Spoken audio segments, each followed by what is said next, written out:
tarde, pessoal. Bem-vindos ao podcast A Cidade Antiga de Fusta de Colange. Me chamo Pablo e hoje falaremos sobre o livro A Cidade Antiga.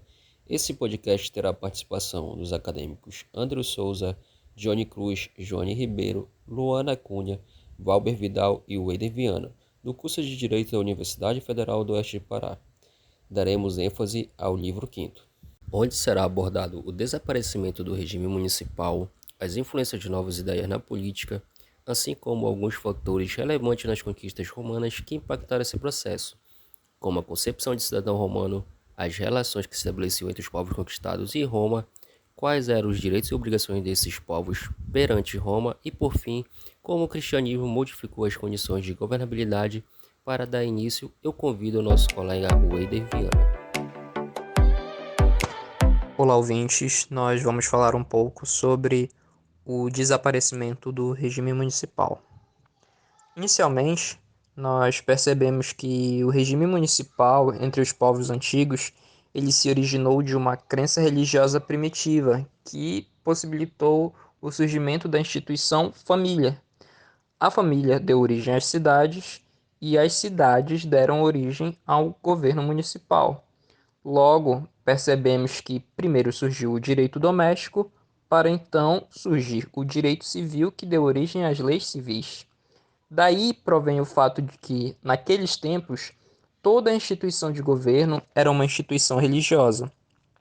O autor, ele dá a entender que o Estado, na figura da cidade-estado, e a religião eram uma coisa só. Tanto é que, em um trecho, ele diz o seguinte: o Estado estava ligado à religião, dela nascera e com ela se confundia. Segundo a obra, a queda desse antigo regime se deu por duas causas principais, uma pertencente à ordem dos fatos materiais e intelectuais e a outra à ordem dos fatos materiais. A dos fatos morais e intelectuais foi a Revolução das Crenças, que inicialmente reverenciava os mortos, os túmulos, os deuses lares, os antepassados sagrados, passando para o fortalecimento da ideia de uma alma imortal. Outro trecho diz o seguinte: a ideia de divindade transformou-se pouco a pouco pelo efeito natural do poder maior do espírito. Essa ideia de o homem a princípio aplicar a força invisível que sente em si próprio, ele aplicou aos poderes incomparavelmente maiores que via na natureza, à espera de que se elevasse até a concepção de outro ser que estivesse fora e acima da natureza. Então os deuses lares e os heróis perderam a adoração dos seres racionais. Ou seja, o que ocorreu foi uma lenta e gradual nova concepção intelectual. A exemplo disso, nós temos o surgimento da filosofia e dos filósofos, que passaram a questionar os velhos hábitos e as instituições. Esse questionamento chegou ao seu ápice com os sofistas, que, como o autor diz, examinaram e discutiram ousadamente as leis que ainda regiam o Estado e a família. Já Sócrates, ele vem a reprovar esse abusivo questionamento dos sofistas, que eles são conhecidos pelo seu ceticismo. Ele também questionava a tradição e as regras de conduta vigentes, assim como os sofistas, mas, diferentemente deles, ele tinha o desejo de encontrar a ideia de justo, a ideia de bem. Ele colocava a verdade acima do costume e a justiça acima de todas as leis. Bom, seguindo essa linha de raciocínio, nós temos o Platão, que formulou a utopia da polis ideal, mas sempre ligando o homem ao dever de patriotismo. E, posteriormente, nós temos o Aristóteles, mas também desvinculado a essa ideia de seguir sempre a religião de forma cega. Tanto é que ele declarou: a lei é a razão. Então, novamente ocorre uma tentativa disruptiva com a escola cínica, que negava até mesmo a ideia de pátria, de Estado-nação, afirmando que o homem é cidadão do universo, sendo seu dever voltado para o mundo, não para a cidade. A discussão da política municipal tem uma nova aproximação apenas com os estoicos, que já não promovem o sacrifício do homem pelo Estado, que antes de ter um dever pátrio, tem que desenvolver primeiramente a si mesmo, a sua virtude. Há um trecho em que o autor diz: Zenão ensina ao homem que ele tem uma dignidade, não de cidadão, mas de homem, que além de seus deveres para com a lei, tem outros para consigo mesmo, e para com o supremo merecimento, que é não viver ou morrer pelo Estado, mas ser virtuoso e agradar a divindade. Foi assim que, brevemente, nós podemos descrever como ocorreu o fim do regime municipal. Passemos então a abordar a conquista romana. Bom, ouvimos aí o nosso colega Wade Viana. Obrigado por estarem acompanhando o nosso podcast até aqui. E vamos dar seguimento ao tópico 3, que vem falar de que modo a Roma conquistou o Império, que isso compreendeu o período entre 350 e 140 a.C. Bom, o autor lhe fala, nesse tópico, que o modo como se deu a conquista romana, do jeito intenso e rápido que foi, talvez assim não o fosse se o momento não fosse oportuno, que foi esse momento justamente do enfraquecimento do regime municipal. Ele diz que o regime municipal não teria caído tão depressa se a conquista romana não lhe tivesse dado o último golpe. Isso porque a Roma ela se aproveitou desse momento de enfraquecimento do espírito municipal, pois estava havendo uma mudança da natureza do patriotismo. O patriotismo exercido até então era um patriotismo de fé e piedade daqueles que nasciam naquela cidade, como se intrinsecamente os que ali nasciam devessem toda a glória à sua cidade, deveriam endeusar a cidade. A cidade, o que ocorria era uma divindade nacional, inclusive as pessoas que ali habitavam, que eram seus deuses e heróis. Como estava havendo esse momento, um movimento de mudança de patriotismo, a Roma começou a acolher as pessoas que já não seguiam essa natureza patriota de endeusamento de cidade, endeusamento do Pritaneu. Então, foi havendo um grande movimento de saída, de emigração e imigração dos homens que ali moravam em suas cidades e não concordando com o modo como se tinha as instituições, os regramentos ali, eles se deslocavam para um lugar que estivessem nas conformidades do que pensavam. Isso porque nesse momento começou a existir, começou a suscitar a liberdade individual, que até então ela não era exercida, ela era desconhecida, pois o homem-cidade é como se fossem unidade. O conjunto de homens é o que mantinham a força viva da cidade, que eram como se fosse o mundo de cada um. Mas nesse momento começou a ser incentivado a liberdade individual, a liberdade de discordar, a liberdade de escolher. Então, o patriotismo que estava havendo não era mais um patriotismo de fé e piedade à sociedade, mas era um patriotismo de amor pelo concordar de leis e instituições, um patriotismo que saiu do abstrato e começou a ser racionalizado, porque foi onde de fato iniciou-se regimes políticos, onde elaborava-se leis, instituições, conforme o ideal do ser humano e não conforme o endeusamento da cidade. Então, nesse momento, a Roma ela estava aberta para receber as pessoas que estavam no movimento contrário, que não exerciam mais esse patriotismo do Pritaneu, e sim o patriotismo que estava sendo racionalizado. Então, um grande movimento de imigração e imigração aconteceu para Roma. A Roma foi estratégica por ter acolhido esse novo movimento e, inclusive, acolhia também pessoas que tinham suas crenças no sentido religioso. Então, por isso, a Roma, rapidamente, ela conseguiu se engrandecer, se multiplicar o número de pessoas que ele evitava e o número de pessoas que ali cultuavam do seu império. Então, o amor pela independência municipal, ele começou pouco a pouco desaparecendo, pois o amor pelas leis, o amor pelos interesses individuais, ele foi se fazendo presente até chegar no momento em que ele se consolidou. Então, esse tópico 3, ele vem falar brevemente sobre isso e vamos dar continuidade com o nosso próximo colega. Com a crise da República e com a anexação de províncias, a riqueza de Roma cresceu e com ela as desigualdades sociais. Um dos fatores para o enfraquecimento da República foi a crise provocada pelo assassinato do tribuno Tibério Graco em 133 a.C. pelos senadores romanos. Graco era o encarregado de defender os interesses do povo no Senado. Uma revolta de mais de 1.000 escravos liderados pelo gladiador Espartacus também desestabilizou o regime.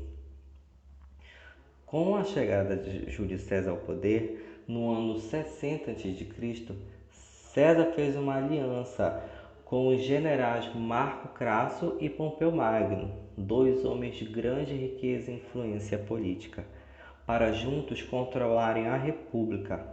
Nomeado cônsul, César fez uma campanha arrasadora contra os celtas e os germânicos das províncias da Gália, atual França, aumentando seu poder. Após a morte de Craso, César venceu a disputa com Pompeu em 44 a.C., declarou-se ditador. A conquista da Gália começa em 58 a.C., com a derrota dos helvéticos, tribo celta, e de uma tribo germânica. E daí foram com diversas outras conquistas. O ápice do Império, em 31 a.C., César Augusto, filho adotivo de César, morto por conspiradores entre 44 a.C., foi nomeado o primeiro imperador de Roma. O ápice do Império, contudo, ainda estava por vir, como diz o próprio cognome. O governo do Trajano, o Conquistador, foi marcado por diversas e bem-sucedidas companhias militares. No ano 117, suas vitórias levaram a Roma à sua maior extensão territorial, com quase 50 milhões de pessoas vivendo em terras sob seu comando. O gigante repartido, numa tentativa de resolver problemas administrativos e militares do imenso império, no ano de 286, o soberano Diocleciano o repartiu em dois, mantendo o posto do imperador soberano. Diocleciano ficou no comando do lado oriental, deixando o general Maximiliano como líder do reino ocidental.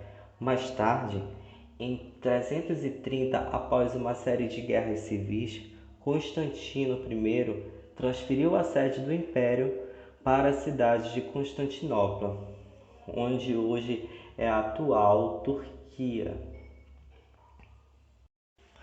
Durante o período do Império, iniciou-se a política do pão e circo. Essa política consistia na distribuição de trigo e na realização de espetáculos para entreter o grande público. Dessa forma, o Império sufocava as revoltas, pois as necessidades básicas eram supridas pelo governo e divertidamente desviava a atenção e a preocupação dos problemas sociais. Para promover a diversão, os romanos construíam grandes arenas onde realizavam disputa entre gladiadores. Além dos gladiadores lutarem entre si, havia um enfrentamento com animais selvagens, muito vindo das províncias dominadas pelos romanos, enquanto o cristianismo foi perseguido pelo Império Romano. No Oriente Médio surgiu uma religião monoteísta que mudaria para sempre o seu destino, o cristianismo. Mas isso vai ficar um pouco mais à frente. Mas me diz aí, Joane, como se deu a distribuição do regime municipal? Então, Lá no tópico 4 do capítulo 2, intitulado Roma destrói por toda parte, o autor ele trata da ascensão de Roma, mostrando como as suas conquistas aboliram o regime municipal por toda parte. Então, acontece que naquela época, várias instituições da cidade antiga haviam sido enfraquecidas por uma série de revoluções. O Estado romano ele não crescia pela conquista, ele sempre se constituía apenas pelas famílias que figuravam na área religiosa. Então, apenas duas coisas cresciam em cada conquista do Império Romano, que era o domínio e o território pertencente ao Estado romano. O autor fala que, enquanto durou a República, ninguém imaginou que os romanos e os outros povos pudessem formar uma só nação. Ele fala que Roma bem podia acolher individualmente alguns desses povos vencidos, mas e com o tempo, transformá-los em cidadãos romanos.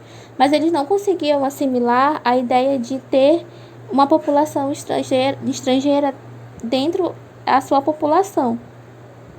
Então, Roma só conhecia duas espécies de vínculo, que era a submissão ou a aliança. Então, de um lado, nessa relação, estavam os súditos, que estes eram os povos que haviam entregue ao povo romano, nas palavras do autor, as suas pessoas, as suas muralhas, suas terras, suas águas, suas casas, seus templos, seus deuses. Então, eles renunciavam, portanto, não apenas o seu governo municipal, mas também a sua religião e o seu direito privado. Então, a partir desse momento, esses homens eles não deixavam somente de formar um corpo político, mas também deixavam ainda de fazer parte de uma sociedade regular. E do outro lado da relação, haviam os aliados, que eram, digamos, os menos maltratados, Porque no dia que eles entraram para o domínio de Roma, eles haviam estipulado que conservariam o regime municipal e continuariam organizados como cidades. Então, nesse contexto, os povos, à medida que entravam no Império Romano, eles perdiam a sua religião municipal, o seu governo, o seu direito privado. Não se permitia, por exemplo, que o homem dissesse que era proprietário do solo, mas deixava esse solo sob a sua posse, então ele podia cultivar a terra. Mas ele nunca podia dizer que essa terra fosse sua. Mas ela passava a ser parte do seu patrimônio. Então, a partir daí, a gente pode perceber que o Império Romano ele se apresentou, sobretudo, como um regime republicano. E nesse regime, apenas uma cidade ficava de pé, conservando as suas instituições, o seu direito e todo o resto, Todas as aproximadamente 80 milhões de pessoas, elas não tinham mais uma espécie de leis, ou pelo menos leis que fossem reconhecidas pela cidade soberana. Então, o autor fala que o mundo ele não era precisamente um caos, mas a força, a arbitrariedade, a convenção e a falta de leis e princípios sustentavam sozinhos a sociedade. Então, foi esse o efeito da conquista romana sobre os povos que sucessivamente caíram sob seu domínio. Então, ele fala que da cidade nada ficou. Em primeiro lugar foram-se a religião, depois o governo e, enfim, o seu direito privado. Posteriormente, todas as suas instituições municipais também foram abaladas. E, no final, essas instituições elas foram desenraizadas e aniquiladas. Posteriormente, o Albert vai falar um pouco como esses povos vencidos eles passaram a fazer parte da cidade romana.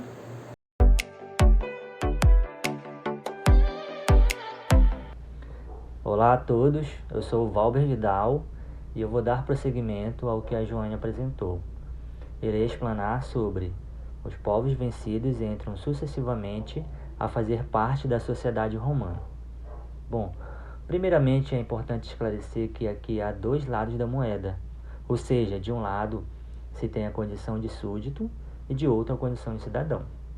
O título de cidadão romano possuía um valor que lhe transcendia o próprio direito, ou seja, sem ele o indivíduo não conseguiria fazer parte da sociedade regular. Ser cidadão em Roma tornou-se objeto dos mais vivos desejos dos homens, a ponto de o latino, o italiano, o grego e mais tarde o espanhol e o gaulês desejassem possuir tal título de cidadão romano, pois era o único meio de ser e ter direitos e de valer alguma coisa. Essa lenta introdução dos povos no Estado romano é o último ato da longa história da transformação social dos antigos. Essas nações, portanto, se uniram a fim de formar um único Estado com as mesmas leis e que todos fossem igualmente romanos. No entanto, tal pensamento era muito novo e inesperado, a ponto de provocar a rejeição total dos romanos, pois os mesmos consideravam que esses povos deveriam ser separados dos cidadãos romanos, já que eram estrangeiros. No que tange à religião romana, os cidadãos pregavam que os deuses romanos não podiam suportar que em seus santuários a presença de estrangeiros. Com a chegada da guerra, os romanos deram aos latinos o direito de cidade romana, porém não teriam direitos políticos, como o direito ao sufrágio, que é o direito ao voto, bem como o direito ao casamento civil. Além disso, esses novos cidadãos não eram contados pelo censo. O Senado romano concedia-lhes esse nome de cidadãos romanos. No entanto, esse título só abarcava as obrigações e deixava de fora os direitos de cidadania. Esse direito de cidade tornou-se precioso entre os latinos, os quais mostraram-se muito interessados em conseguir tal título e usavam de todos os meios para conquistá-lo. Desse modo, Roma fazia com que houvesse um crescimento da população, reparando assim as perdas da guerra. Nesse contexto, houve uma grande agitação a respeito das leis agrárias, visto que nenhum súdito poderia ser proprietário do solo, salvo ato formal da cidade, ou seja, o Estado era o único que poderia fazer a divisão dessas terras. A Grécia entrou assim pouco a pouco no Estado de Roma. Cada cidade conservou primeiramente as formas e mecanismos do regime municipal. As leis que cada um encontrava em sua cidade eram leis variáveis e sem fundamentos que não tinham valor senão de tolerância. Importante dizer que o homem que possuía o título de cidadão romano não fazia mais parte nem civil nem politicamente da sua cidade natal. Poderia continuar a morar nela, mas era considerado estrangeiro, portanto, não estava mais sujeito às leis da cidade. Quando 8 ou 10 gerações conquistaram o direito de cidadão romano, apareceu o decreto imperial que concedeu todos os homens livres, sem distinção. E com isso a desigualdade entre cidadãos e súditos diminuiu de geração para geração e aos poucos desapareceu. O título de cidadão começou a cair em desuso, ou seja, se ainda era empregado ou era para designar a condição de homem livre, oposta à do escravo. Boa tarde, galera. Falaremos agora como o cristianismo modificou as condições de governo. O cristianismo marca o fim da sociedade antiga, que foi constituída a partir da religião, e seu principal dogma era o de que cada deus protegia exclusivamente uma família ou uma cidade, não existindo senão para ela. Sendo a religião a base do direito e do governo entre os homens, o Estado era uma comunidade religiosa em que a liberdade individual não tinha espaço e todo esse emaranhado de relações estava restrito aos limites da cidade. O direito e o governo se transformaram ao mesmo tempo que a religião. A antiga religião perdeu suas forças e a sociedade já não era mais governada por ela. Contudo, o sentimento religioso foi revivado pelo cristianismo, mas com uma expressão mais alta e menos material. A religião deixou de ser exterior e limitou-se sobretudo ao pensamento humano. O cristianismo não era a religião doméstica de uma família, a religião nacional de uma cidade ou de uma raça, contrariando a religião antiga, pois para esta propagar o nome, o culto desse Deus era o mesmo que privar-se de um bem próprio e de um protetor especial, e que tal propaganda era ao mesmo tempo contrária ao interesse e ao dever. O sacerdócio deixou de ser hereditário, porque a religião não era mais um patrimônio. O espírito de propaganda substituiu a lei de exclusão, as barreiras entre os povos e as raças ficaram assim diminuídas, O cristianismo acabou com os cultos locais, extinguiu os pritaneus, destruiu definitivamente as divindades poliadas e professa que a religião e o Estado não têm em comum. Separa o que toda a antiguidade havia confundido. Com isso, o cristianismo permitiu que homens pudessem ser governados sem ter que sujeitar-se a costumes sagrados, pois estes não pertenciam mais à sociedade senão em parte, que não está ligado a ela senão pelo corpo e por seus interesses materiais. O cristianismo distinguiu as virtudes particulares das virtudes públicas. O direito tornou-se independente, procurou suas regras na natureza, na consciência humana, na ideia poderosa de justiça que está em nós. E assim, apenas porque a família não possuía mais sua religião doméstica, sua constituição e seu direito foram modificados, do mesmo modo que só porque o Estado não tinha mais sua religião oficial, as regras de governo dos homens foram modificadas para sempre. Como podemos observar, esses foram os pontos relevantes do surgimento do cristianismo no desaparecimento do regime municipal. E esse foi o nosso podcast A Cidade Antiga de Fuster de Colanges, e valeu por nos acompanhar até aqui. Boa tarde.